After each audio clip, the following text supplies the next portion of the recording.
लोगों को पता है कि दुनिया में सिर्फ इकलौता एक मंदिर है ब्रह्मा जी का, जो कि पुष्कर में स्थित है? अगर आपको पता है तो मुझे कमेंट बॉक्स में जरूर बताना। मैं जा रही हूँ 4 दिन की यात्रा पे, जहाँ हमारी यात्रा शुरू होती है सुबह के 6 बजे। तो सुबह नहा धोकर सभी देवी देवताओं का आशीर्वाद लेने के बाद में हमारी यात्रा प्रस्थान कर जाती है। मेन मंदिर से हमें 2-3 किलोमीटर दूर तक तो पैदल चलना था और बाकी की यात्रा हम लोग बस से करेंगे। सभी यात्रियों की सेफ्टी का ध्यान रखते हुए सभी को वाहनों में चढ़ाएगा और हमें सुबह से शाम हो गई थी चलते चलते। रात के 9 बजे हम लोग पुष्कर जी में पहुंचते, जहाँ पे कुछ शॉप तो बंद हो गई थी और कुछ अभी भी खुली हुई थी। आज का रेन बसेरा तो हमारा पुष्कर जी में रहने वाला था। फिर सुबह 4 बजे उठकर सभी लोग घाट की तरफ रवाना हो जाती है और यहाँ पे देखा मैंने कि कावड़ यात्रा पुष्कर से भी ले जाई जाती है। तो हम सारे कावड़ियों को देखने के बाद और सभी औरतें स्नान करके मंदिर में पहुंच जाती है, जहाँ पे आरती भी शुरू हो चुकी थी। और आज 15 अगस्त थी, इसलिए ब्रह्मा जी को भी आजादी के रंग में रंग दिया गया था। मंदिर परिसर में मोबाइल ले जाना अलाउ नहीं था, तो मैंने नीचे से ही कुछ वीडियो बना ली। आगे की यात्रा में और भी रोमांच। तो आज हमारी यात्रा का दूसरा दिन था। सुबह पुष्कर जी के दर्शन करने के बाद में सभी लोग रवाना हो जाते हैं रामदेव जी के दर्शन के लिए। तो ये मनमोहक दृश्य देखकर सभी थोड़ी देर के लिए यहाँ ठहराव लेते हैं और ये कपास का पौधा है जो हाथ लगाते हैं मेरे खिल उठता है। थोड़े से विश्राम मात्र से महिलाओं में ऐसी एनर्जी आ जाती है कि नाचते कूदते कब हम लोग अपने स्थान पे पहुंच जाते हैं हमें पता भी नहीं चलता। हमारे समाज द्वारा बनाई गई धर्मशाला में थोड़ा विश्राम करने के बाद में मंदिर परिसर के लिए निकल जाते हैं, क्योंकि ज्यादा देर करने पर मंदिर के पट बंद हो जाते हैं। अब वो घड़ी आ चुकी थी जब मुझे बाबा के दर्शन होने वाले थे और इतने अच्छे दर्शन हुए। इसके बाद मम्मी मुझे ले जाती है छोटी सी बंगड़ी के पास में, जिसकी मान्यता है कि इसमें पापी लोग फंस जाते हैं और पुण्य आत्मा निकल जाती है। मुझे पहले तो बहुत डर लगा, फिर मैंने भगवान का नाम लिया तो मैं भी इसमें अच्छे से निकल गई। मन को भी शांति मिली कि अभी तक तो ऐसा कोई पाप नहीं किया। फिर सभी लोग निकल के आ गए। फिर हम लोग गए डाली बाई के झूल पालने पे, जहाँ पे इनका झूला था और यहाँ पे इनकी समाधि स्थल भी बनी हुई थी। थोड़ा सा झूला देने के बाद में मैं इनकी समाधि स्थल पर आ जाती हूँ और दर्शन करने के बाद में बाहर निकल जाती हूँ, क्योंकि किसी को भी यहाँ पे रुकने की अनुमति नहीं थी। अब दर्शन करने के बाद में हम लोग चले गए यहाँ के मार्केट में, जहाँ इतनी सुंदर सुंदर चीजें मिल रही थी, चूड़ियाँ, खिलौने। सब लोग यहाँ से कुछ ना कुछ लेके जाते हैं अपने घर पे। यहाँ की मान्यता है कि यहाँ से कुछ ना कुछ आपको लेके जाना होता है, जैसे आप कुछ भी ले जाओ, ऐसे सूने हाथ नहीं जाते।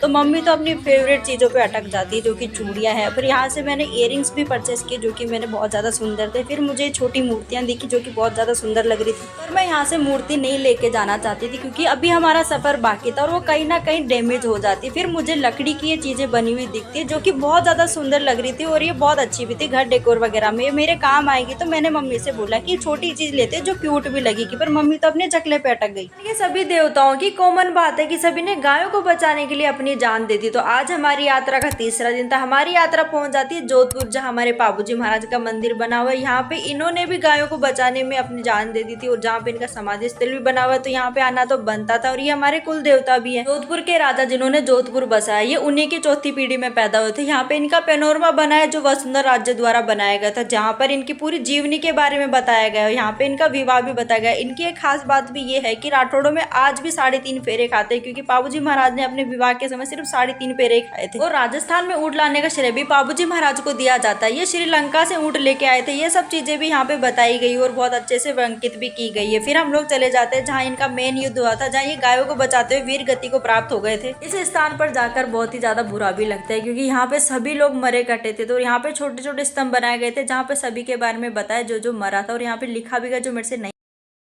जितनी खुशी मुझे यात्रा के शुरुआत में हो रही थी, आज उतना ही दुख मुझे अंतिम में हो रहा है, क्योंकि आज हम लोग वापस घर जाने वाले थे। तो हे गाइस, तो आज हमारी सुबह होती है जोधपुर में, जहां हम रूपनाथ जी महाराज जी के ढोग लगा के और मंदिर में कासा चढ़ा के वापस रवाना हो जाते हैं अपने घर के लिए। जहाँ थोड़ी दूर जाने पर ही मुझे ये रोड टूटी दिखाई देती है, जो कि भारी बारिश के कारण टूटी है। अब पानी में गोते लगाते लगाते हमारी बस पहुंच जाती है मेड़ता सिटी, जहाँ मीराबाई का इकलौता मंदिर बना। और इतना भव्य मंदिर देखने के बाद तो मेरी यात्रा सफल ही हो जाती है। सुबह के 5 बजे सभी औरतें भजन गाने बैठ जाती है और मंदिर बहुत ज्यादा सुंदर सजा हुआ था। और जहाँ मीरा है वहाँ कृष्ण तो होंगे, तो हम लोग जाके अंदर श्री कृष्ण जी के दर्शन करके आते हैं और चरणामृत भी लेते हैं। फिर मैं बाकी जगह भी देख के आती हूँ जहाँ और भी भगवान जी की मूर्तियां रखी हुई। और यही मेरी यात्रा समाप्त होती है। अब घर जाने की खुशी भी थी, तो यात्रा के समाप्त होने का दुख भी बहुत था।